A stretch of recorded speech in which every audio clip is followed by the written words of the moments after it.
Ice Radio, a beacon of sanity from Northern Europe. RedEyesCreations.com. We say welcome, ladies and gentlemen. Thank you for taking some time off in your busy schedule to listen to some Red Ice Radio. I'm Henrik Palmgren. I'll be guiding you through our guests' ideas and theories today. I hope you take the opportunity to sit back and relax wherever you are, as we are going to talk about the delusion of science with British biologist Dr. Rupert Sheldrake today. He has to be one of the world's most innovative scientists. He is the author of more than 80 scientific papers and 10 books, and he's best known for his groundbreaking theory of morphic resonance. Rupert's latest book is The Science Delusion, and we are going to begin with an overview of the 10 Dogmas of Science. These powerful assumptions have led science down the wrong path, according to Rupert. And before we end, we talk about the Large Hadron Collider, the most expensive scientific project in the history of mankind. And Rupert explains that the results in the search for the Higgs field and the so-called God particle might very well be influenced by the intentions of the scientists performing the experiment. All right, welcome to Red Ice Radio, Mr. Sheldrake. Thank you for taking some time off, talking with us today. I know how very, very busy you are, so we do appreciate it very much. Thank you, sir, for coming on. A pleasure.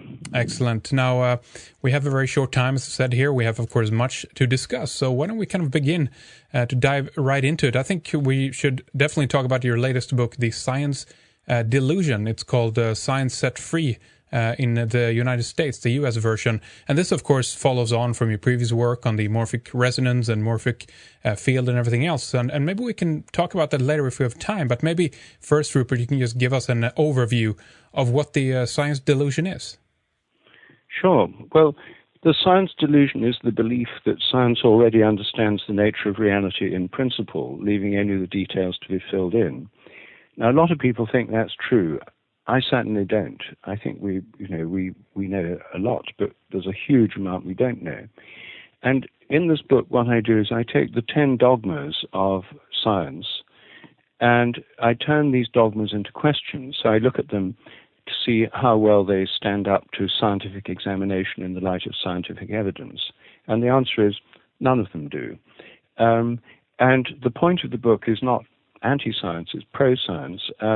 I think when we break out of these dogmatic assumptions, then science becomes much more interesting. All sorts of new research becomes possible. All sorts of new questions open up. And so that's really what my book's about. It's an attempt to set science free, as the American title says, from these dogmatic assumptions. Indeed, and there are about 10 of them in the book, of course, but maybe we can discuss some of the most, I guess, powerful assumptions of science, if that's an easy job to do, Rupert, to kind of distill it even more.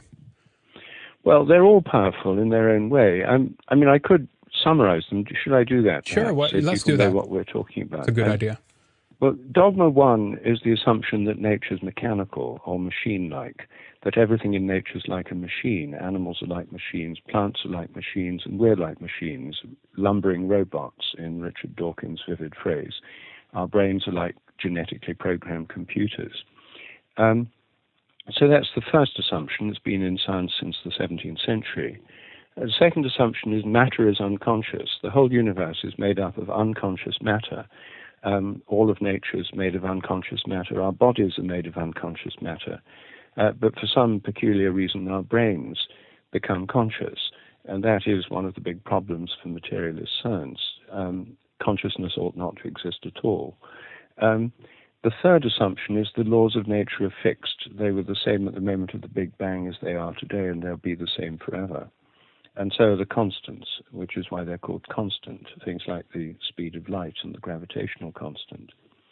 The fourth assumption, the total amount of matter and energy is always the same. It all came into being at the Big Bang. It's been the same ever since, and it'll be the same forever. The fifth assumption is that nature is purposeless. There are no purposes in animals or plants or in life as a whole. And the entire evolutionary process has no purpose. It's just come about by blind chance and the laws of nature. Assumption 6, biological inheritance is material. It's all genetic or epigenetic or possibly in cytoplasmic inheritance, but in any case material. Dogma 7, memories are stored as material traces inside the brain. All your memories are inside your head in some way, stored in nerve endings or phosphorylated proteins, or no one knows quite how, but the assumption is they're all in the brain. Dogma 8 is your mind is inside your head. It's an aspect of the activity of the brain. Dogma 9, psychic phenomena like telepathy are illusory.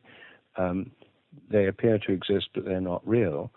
That's because the mind's inside the head and can't have any effects at a distance. And Dogma 10 is mechanistic medicine is the only kind that really works. Alternative and complementary therapies may appear to work, but that's only because people would have got better anyway, or it's the placebo effect. And that's why governments and medical research funding and so on funds only mechanistic medicine based on the principle the body is a machine working on chemistry and physics, so it can only be treated chemically or physically by drugs or surgery. And of course that's very effective up to a point, but it's just part of medicine. Anyway, that's the assumption. So these are the 10 assumptions on which the modern mindset is based. Almost all educated people have this as their default worldview because it is the standard view of modern science. But what I show in my book is that when we question these assumptions, every single one of them turns out to be just an assumption. And most of them were put in place in science in the 17th century, some in the 19th century.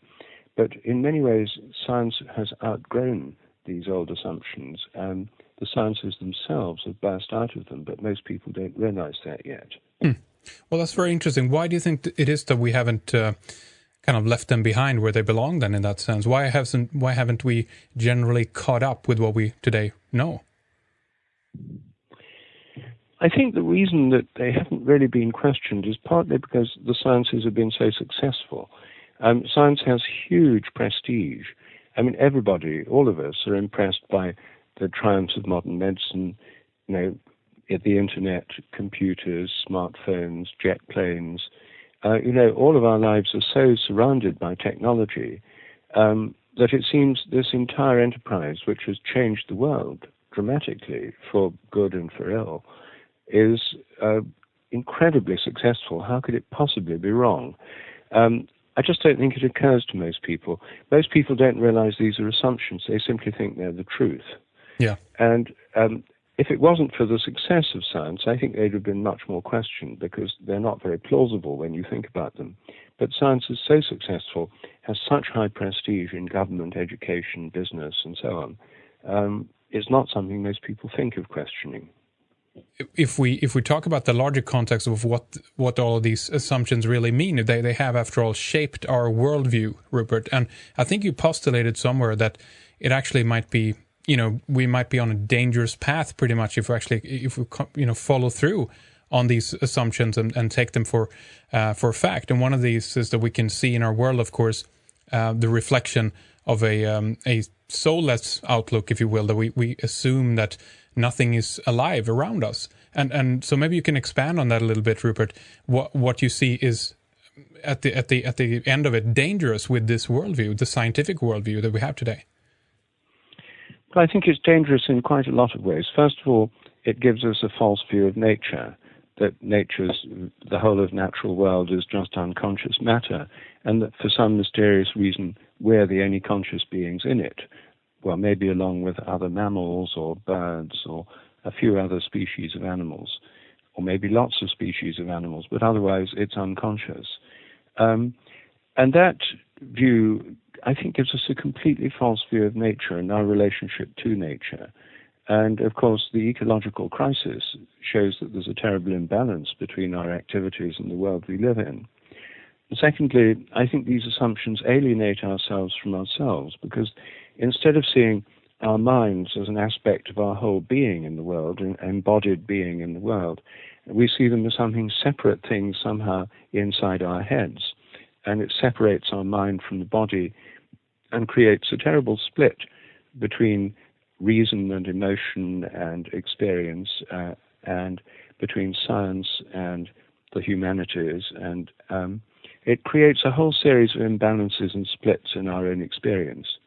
In medicine, I think it's dangerous because it leads to increasingly expensive, one-sided medical systems that are increasingly unaffordable and which ignore everything to do with thoughts, emotions, social life, spiritual beliefs, and so forth. So in many ways, I think it's constricting and harmful, and that's why I think we'd be better off by moving beyond it.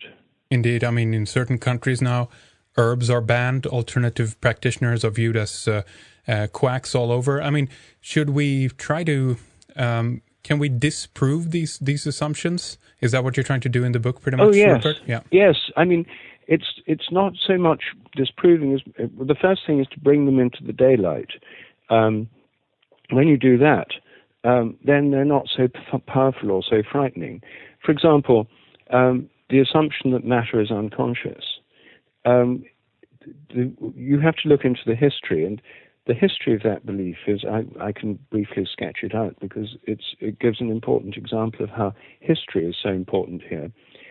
In the Middle Ages in Europe, the general belief taught in the universities of Europe and through the Roman Church was that nature is alive. The earth is alive, animals and plants are alive, they have souls. This was the doctrine of Aristotle, and it was formulated in a Christianized form by St. Thomas Aquinas.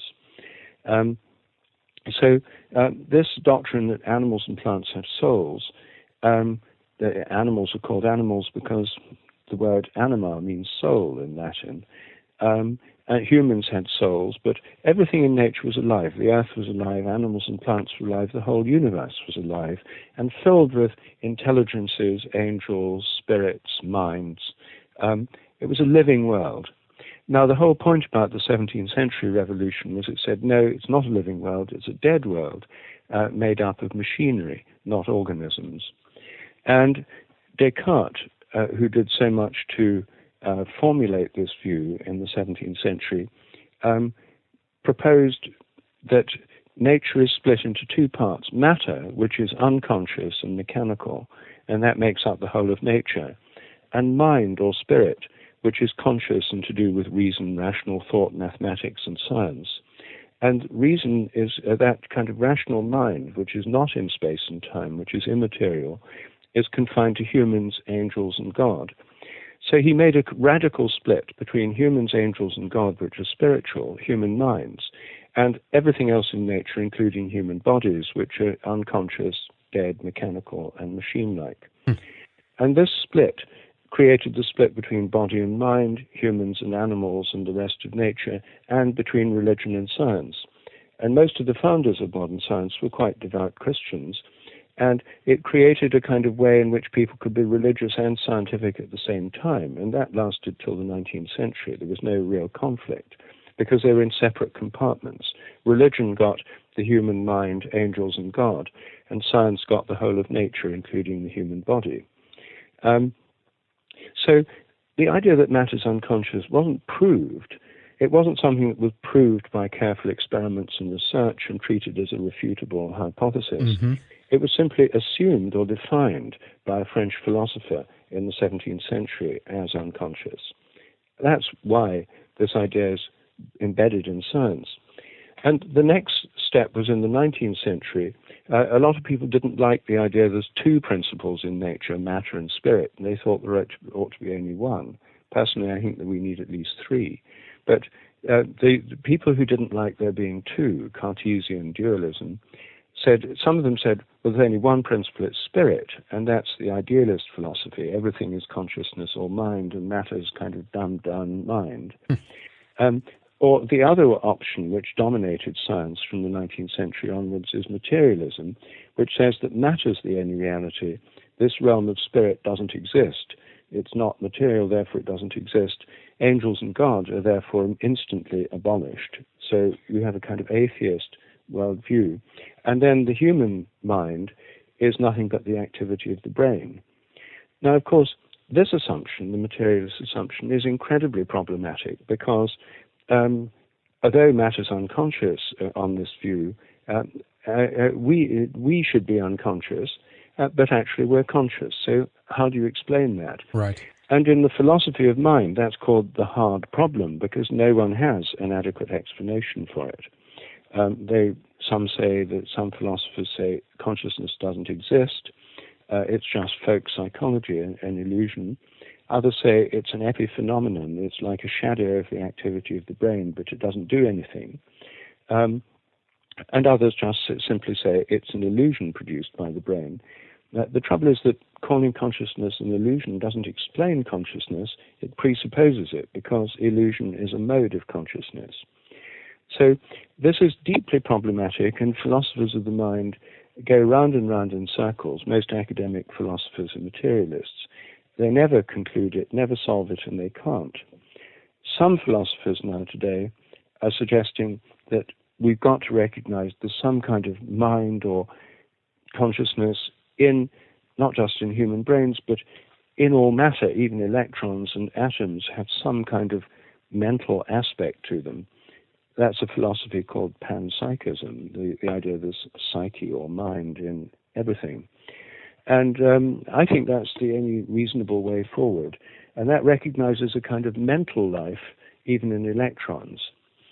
The philosopher Whitehead, Alfred North Whitehead, suggested that he was the first philosopher to recognize the importance of quantum physics in the 1920s.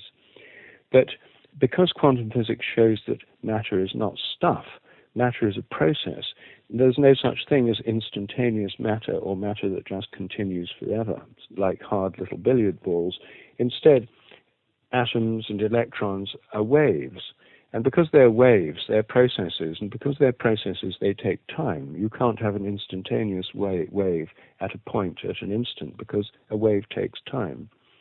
So everything takes time and is therefore in time, and therefore it has a future and a past pole.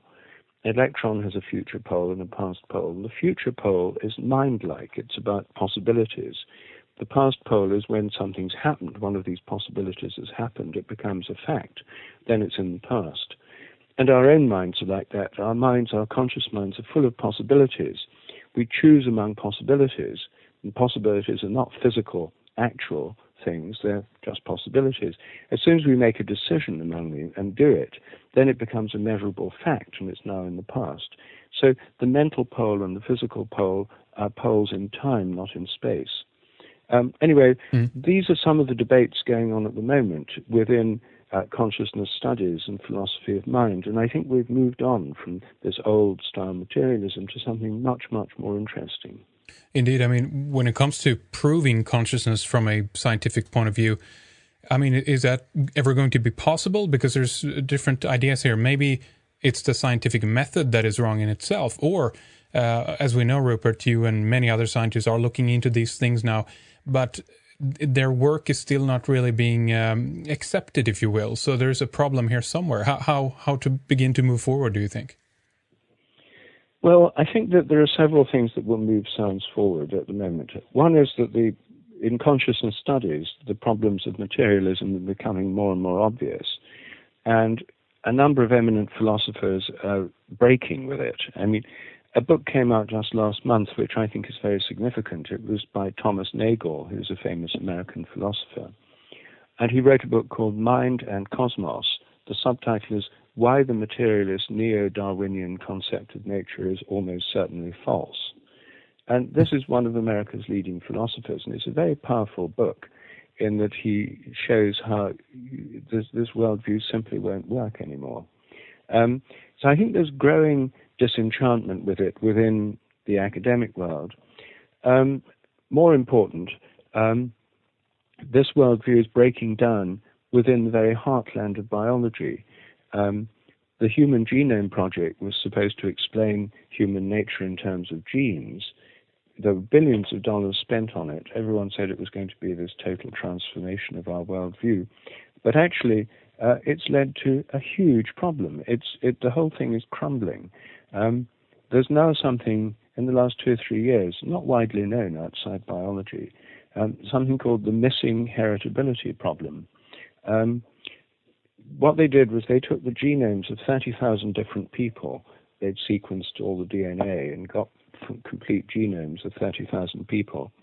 And then they looked to see how well they could predict things. They expected they could predict about 80% of what was going on in people from their genes. They started with height. Height's easy to measure, and we already know that tall parents tend to have tall children, and short parents short children. And it's already known that height is 80% heritable, which means you can predict with an accuracy of about 80% the height of children if you know the parents' height, other things being equal, assuming they're not starved or sick or something.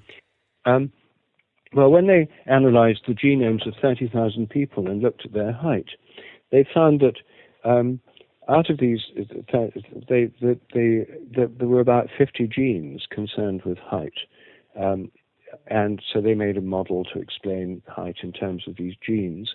Then they tried predicting people's height just on the basis of the genes, not knowing the height of the people. That was sort of kept hidden. Then they tried to predict height on the basis of genes, and they found they could predict it with an accuracy of 5%. Now, you can do it with an accuracy of 80% just with a tape measure, measuring people's height. And after spending billions of dollars, it turned out that the genome was giving predictive accuracies of only about 5% for most characteristics. So the difference between the 80% expected and the 5% achieved, the 75% that's missing, is called the missing heritability problem. And this is a really major crisis in biology. Some geneticists say, we failed. At one or two of them are saying that to do more of this kind of research is throwing good money after bad. And the whole project has failed. Now we need to find out what really does control inheritance, because the genes obviously play a fairly minor part. Other people say, this is just because there must be hundreds more genes involved and we need a few billion more dollars in another 20 years and then we'll figure it all out. Right. That's probably the mainstream view. But the fact is that hundreds of billions of dollars were invested in biotechnology and genetic technologies in the 1990s and 2000s. And you remember in the late 90s, we were always being told the 21st century will be the century of biotechnology, and governments were pouring billions into this, and so were private investors. Well, they've lost most of it.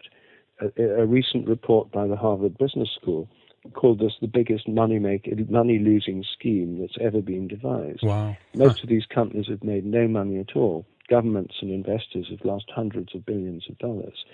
And so this isn't just some kind of academic discussion. It's something that moved into the business world in a huge way. Countries like Singapore built vast biotechnology hubs because they wanted to be at the center of this brave new world of biotechnology. You don't hear much about it all now. And so investors are now very reluctant to invest in these kinds of companies, and the rewards of the investment have become very few and far between. So this is changing the whole climate and atmosphere. And within medicine, the promise of genetic medicine and so-called rational drug discovery based on molecular biology, these promises haven't been borne out either. The drug companies are falling off patent cliffs as their patents run out, and they have very few really new drugs in the pipeline. So there's a crisis for the pharmaceutical industry. So it's not as if everything's going to go on in business as usual. There's major crises in the very heart of science in almost every area. Well, speaking about expensive scientific experiments, what's your view of the Large Hadron Collider and the very expensive search for the Higgs field and the so-called God particle and all that, Rupert? Well, I mean, I think it's interesting to find out about these particles of matter, but it's extremely expensive, and I think a very disproportionate cost. Because it means other forms of science don't get funded if this one does. I'm afraid I take a slightly cynical view about the Higgs boson. Here we have something that thousands of physicists desperately want to find. We have a huge piece of apparatus costing billions of euros, that the grants are running out, they need more money. If they simply said, we haven't found the Higgs boson, the whole of their career, the whole project would just falter. They've got to find the Higgs boson. And personally, I think this could be an example of mind over matter effects. We know from studies in parapsychology that people, through their intention, can influence quantum random processes. This has been shown over and over again. here you have 20,000 physicists desperately wanting to find the boson. They know what they want to find. You have an apparatus that sets up extremely indeterminate situations inside it of random quantum processes, and they all desperately want to find it. They have the quantum random process. They're all beaming their thought and intention towards it, and sure enough, it shows up. Yeah. Now, is this objectively really there, or is this a mind over matter effect? Now, physicists don't consider the mind over matter possibility because parapsychology is a taboo subject, and they're not allowed to discuss it. But as soon as you take seriously the idea that experimenters can influence the experiment, intentions can affect quantum random processes, then the question of is the Higgs boson real becomes rather an interesting question. I myself think that it's produced by an interaction between the minds of the physicists and the apparatus. You don't always get what you want in experiments, of course, but the experiment is a kind of dialogue between the experimenter and the natural world, and like any dialogue, you can influence the outcome. I myself think that if people become more skeptical about the Higgs boson, and a whole lot of skeptics start saying it's not going to appear, it might become like a battle of minds, and it might start disappearing again. And then they'd have to form even stronger intentions to make it appear. So I think it may be rather an unstable particle. That's my guess. That's a very interesting take on things. In your view, in what field should there be more investments? Well, in holistic biology, in holistic and alternative medicine, if we had more research on alternative therapies, there'd be much greater chance of making medicine more effective and cheaper. And what I would do if I ran medical research is have a series of outcome trials or comparative effectiveness research. For example, if someone has lower back pain or migraine headaches, I would take quite a lot of people with those and pay for some of them to go and see acupuncturists, craniosacral osteopaths, or general practitioners and physiotherapists, or homeopaths. Anyone who claimed to be able to cure this, send some people to them and just see what works. And do some of them work better than others? A theory-free trial, a totally pragmatic trial, what works? And if it turns out, for example, that homeopathy works best, then the critics would say, oh, well, that just shows they're getting a bigger placebo effect. But I would say, well, what's wrong with that?